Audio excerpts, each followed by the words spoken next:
السلام علیکم ورحمۃ اللہ وبرکاتہ۔ اعوذ باللہ السمیع العلیم من الشیطان الرجیم، بسم اللہ الرحمن الرحیم۔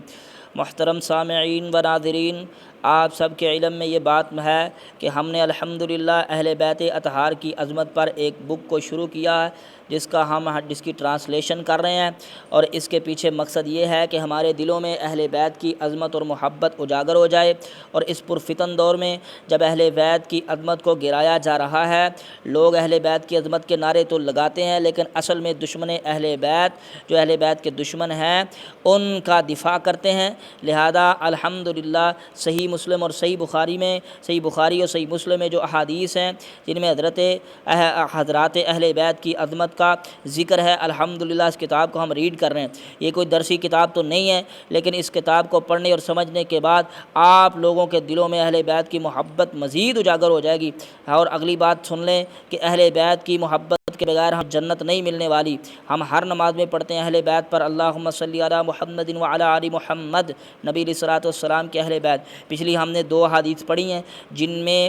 غدیر خم کا ذکر ہوا ہے اور ان میں اہل بیت کی وضاحت بھی ہوئی ہے۔ آج انشاءاللہ ہم آیت تطہیر اور اہل بیت کا ذکر پڑھیں گے۔ حضرت سیدہ عائشہ صدیقہ طاہرہ مطہرہ عابدہ عالمہ فاضلہ طیبہ طاہرہ رضی اللہ تعالی عنہا اس روایت کی راوی ہیں۔ قالت فرماتی ہیں، خرج النبی صلی اللہ علیہ وسلم، نبی علیہ الصلوۃ والسلام نکلے، غدن ایک دن، وعلیہ مرتم مرحل من شعر اسود، آپ کے اوپر ایک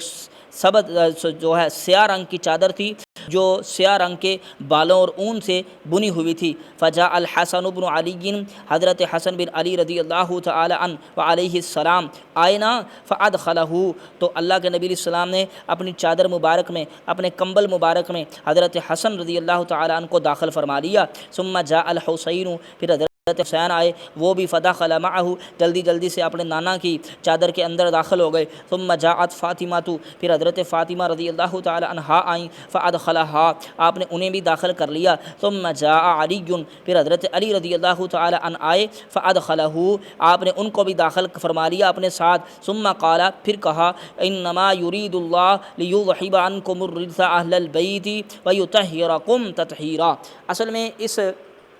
آیت کو اللہ پاک نے نازل فرمایا آپ کے اہل بیت کی عظمت میں، کہ اللہ نے ارادہ فرما لیا ہے کہ آپ کے اہل بیت سے تمام قسم کی غلاظتوں کو اور ان پلیدگیوں کو اور دنیا کی محبت کو اور ساری چیزوں کو اللہ جو ہے وہ پاک کر دے گا، اور اس طرح صاف کر دے گا آپ کے اہل بیت کے سینوں کو جس طرح کرنے کا حق ہے۔ اس آیت کے اترنے کے بعد اللہ کے نبی صلی اللہ علیہ وسلم نے پھر اللہ کو یہ بتایا، حالانکہ اللہ تو بہتر جانتے ہیں، لیکن امت کو بتانے کے لیے اپنی چادر کے اندر حضرت حسن، حضرت حسین، حضرت علی، حضرت فاطمہ رضی اللہ عنہم کو اپنی تطہیر والی، اپنی پیاری، اپنی یا ایھا المدثر والی، یا ایھا المزمل والی رحمت بھری چادر کے اندر، اللہ اکبر اللہ اکبر، یار اس سے زیادہ عظمت کیا ہو کہ خاتم النبیین صلی اللہ علیہ وسلم اپنی اس چادر کہ جس چادر کے ساتھ رب کعبہ کو بھی محبت ہے، وہ بھی آوازیں دے کے کہتا ہے یا ایھا المدثر یا ایھا المزمل، اس چادر کے اندر اپنی رحمت کی آغوش میں لے کے اللہ کے نبی علیہ السلام نے فرمایا، اللہ تو میرے اہل بیت سے، اہل بیت اطہار سے ارادہ کیا ہے تم نے، اللہ آپ نے ارادہ کیا ہے کہ یہ ساری غلاظتیں اور گندگیاں اور پلیدگیاں ختم کر دے گا، تو اللہ دیکھ لے، اللہم ہؤلاء اہل بیتی، ایک اور حدیث میں الفاظ ہیں، اللہم ہؤلاء اہل بیتی، اللہ یہ جو میری چادر کے اندر ہیں یہ میرے اہل بیت ہیں۔ اس سے مراد یہ نہیں صرف یہ میرے اہل بیت ہیں، نہیں، بلکہ اہل بیت میں جو چوٹی کے افراد ہیں، جن کی عظمت اہل بیت میں بھی سب سے زیادہ کلائمیکس پہ ہے، چوٹی پہ ہے، تو وہ اہل بیت میں سے حضرت فاطمہ الزہرا رضی اللہ تعالی عنہا، حضرت علی، حضرت حسن و حسین رضی اللہ تعالی عنہم ہیں۔ ماشاء اللہ، ہم نے ایک حدیث پڑھ لی ہے، آج ہم جو ہے اب ہم دوسری حدیث کو شروع کرنے والے ہیں، آیت المباہلہ و اہل البیت الاطہار۔ آیت مباہلہ کا پہلے آپ سن لیں، مباہلہ یہ کس وقت پیش آیا اور یہ آیت مباہلہ کا شان نزول کیا ہے، یہ سمجھنے کے بعد ہی آپ کو حدیث سمجھ آئے گی، ٹھیک ہے۔ نبی علیہ الصلوۃ والسلام کے پاس ایک وفد آیا نجران سے، عیسائیوں کا، ٹھیک ہے، 70 آدمی تھے یا 60 آدمی تھے، نجران سے ایک وفد آیا نبی علیہ الصلوۃ والسلام کے ساتھ مناظرہ کرنے کے لیے، ٹھیک ہے۔ حضرت عیسیٰ علیہ الصلوۃ والسلام کے متعلق انہوں نے بڑے دلائل پیش کیے کہ عیسیٰ اللہ کے بیٹے تھے، یہ وہ سارا کچھ آپ نے تمام دلائل کی جو ہے تردید کی، ٹھیک ہے، تمام دلائل کو رد کیا۔ اس کے بعد بھی وہ پھر بھی نہ مانے تو اللہ کے نبی علیہ الصلوۃ والسلام پر اللہ نے قرآن مقدس کی آیت کو نازل فرمایا کہ اگر اب بھی یہ نہیں مانتے، آپ سے جھگڑا کرتے ہیں، لڑائی کرتے ہیں، تو پھر انہیں مباہلے کا چیلنج کر دو، ٹھیک ہے، انہیں کہو آؤ تم بھی اپنے بچے لے کے، میں بھی اپنے بچے لے کے آتا ہوں، تم بھی آپ لے کے آؤ، میں بھی لے کے آتا ہوں، تم اپنی عورتیں لے کے آؤ، میں اپنی عورتیں لے کے آتا ہوں، ٹھیک ہے۔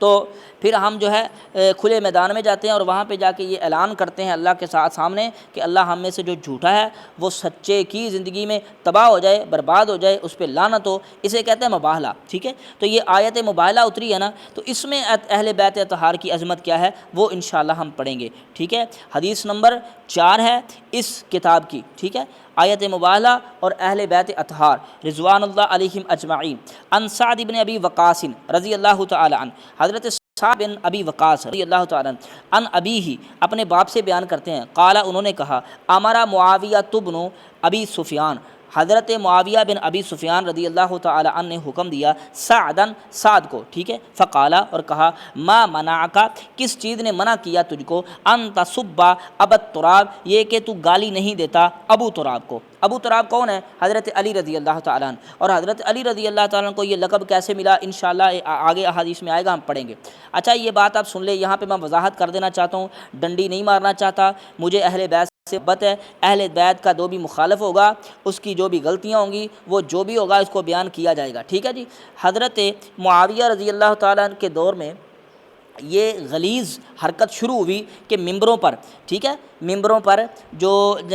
بنو امیہ کا یہ دور تھا، اس میں ممبروں پر حضرت علی رضی اللہ تعالیٰ عنہ پر تنقید ہوتی تھی، لعن طعن ہوا کرتی تھی، ٹھیک ہے۔ بعض احادیث میں لعنہ کا لفظ بھی موجود ہے، ٹھیک ہے۔ تو یہاں پہ حکم کی بات ہو رہی ہے، حضرت معاویہ نے حکم دیا اور پھر یہ پوچھا حضرت کس کو، سعد کو رضی اللہ تعالیٰ عنہ، کہ کس چیز نے تجھے منع کیا کہ تو ابو تراب پر لعنت نہیں کرتا، ٹھیک ہے۔ ظاہر سی بات ہے جن لوگوں کے اندر اہل بیت کی محبت تھی انہوں نے اپنی جانیں تو قربان کر دی لیکن اہل بیت کے خلاف ایک لفظ بھی نہیں نکالا، ٹھیک ہے۔ ما منعک، کس چیز نے تجھے منع کیا، ان تسب، آج دیکھ لیں دور کیسا چل رہا ہے، ٹھیک ہے، کیسی دوگلی پالیسی ہے اور کیسا ہر طرف جو ہے دجالیت چھائی ہوئی ہے کہ اہل بیت کی عظمت کو گرایا جا رہا ہے، اور وہ لوگ جو اپنے ممبروں پر 60 سال تک اپنے ممبروں پر اہل بیت پر لعن طعن کروایا کرتے تھے، اور خصوصاً اہل بیت میں سب سے چوٹی کے شخص حضرت علی رضی اللہ تعالیٰ عنہ پر لعن طعن کروایا کرتے تھے، ان کی عظمت جاری ہو رہی ہے، ہر پاسے ہر طرف ان کی عظمت کو بیان کیا جا رہا ہے۔ تو ہمیں کوئی رافضی کہے، ہمیں کوئی شیعہ کہے، ہمیں کوئی جو کچھ مرضی کہے، ہم اہل بیت کی عظمت کو انشاءاللہ ٹھوک کے انشاءاللہ بیان کریں گے، کیونکہ ہم احادیث پڑھ رہے ہیں، اپنی طرف سے کوئی بات نہیں کر رہے۔ اگر یہ حدیث پڑھنا جرم ہوتا تو پھر اللہ کے نبی علیہ الصلوۃ والسلام ہی اپنی زبان سے یہ نہ کہتے، اور اگر یہ جرم ہوتا تو جو محدثین کرام اپنی کتب احادیث میں ان احادیث کو نہ لاتے، ٹھیک ہے۔ اب چلتے ہیں حدیث کی طرف۔ فقال ما منعک ان تسب ابا تراب، تجھے کس چیز نے منع کیا کہ تو ابو تراب پر لعنت نہیں کرتا، ٹھیک ہے، یعنی ابو تراب کو گالی نہیں دیتا، ابو تراب کو برا نہیں کہتا، ابو تراب پر تنقید نہیں کرتا رضی اللہ تعالی عنہ۔ فقال اما ما ذکرت ثلاثا، اگر یہ 3 چیزیں مجھے یاد نہ ہوتی، ٹھیک ہے، یہ ان 3 چیزوں کی وجہ سے میں حضرت علی پر لعنت نہیں کرتا، ٹھیک ہے۔ وہ 3 چیزیں کیا ہیں؟ ثلاثاً 3، قال لہن رسول اللہ صلی اللہ علیہ وسلم، نبی علیہ الصلوۃ والسلام نے جو حضرت علی کو کہیں تھی، کیا کہیں تھی؟ فلن نسبہ، ان کی وجہ سے میں کبھی بھی لعنت نہیں کروں گا، وان تکون لی واحدۃ منہم، اور اگر ان میں سے ایک بھی مجھے مل جائے، اللہ اکبر، فرماتے ہیں نبی علیہ السلام نے حضرت علی کے لیے 3 باتیں ایسی کہیں تھی کہ اگر ان میں سے ایک بھی مجھے مل جائے، احب الی من حمر النعم، سرخ اونٹوں سے مجھے زیادہ محبوب ہے، اس وقت سب سے قیمتی چیز تھی سرخ اونٹ، سرخ اونٹوں سے بھی مجھے زیادہ محبوب ہے۔ سمعت رسول اللہ صلی اللہ علیہ وسلم، میں نے اللہ کے پیغمبر علیہ الصلوۃ والسلام سے سنا، سن، تو کہتا نا گالی کیوں نہیں دیتا، سن میرے منہ سے، میں نے نبی علیہ الصلوۃ والسلام سے سنا، میں علی کو کیسے گالی دے سکتا ہوں؟ یقول، آپ نے فرمایا تھا، لہو، حضرت علی رضی اللہ تعالیٰ عنہ کو، خلفہ فی بعض مغادیہ، جب بعد جنگ میں حضرت علی کو رضی اللہ تعالیٰ عنہ کو مدینے میں پیچھے چھوڑ دیا، فقال لہو علی، تو علی رضی اللہ تعالیٰ عنہ نے فرمایا، یا رسول اللہ، اللہ کے رسول، خلفتنی، آپ نے مجھے چھوڑ دیا، مع النساء والصبیان، عورتوں اور بچوں کے درمیان کے ساتھ میرے چھوڑ دیا، میں تو لڑنے والا ہوں، جری نوجوان اور بہادر ہوں، اور ظاہر سی بات ہے علی جیسا حیدر کرار اور جس کی جناب ایک وار پہ کفر تھر تھرائے ان کو پیچھے چھوڑ جانا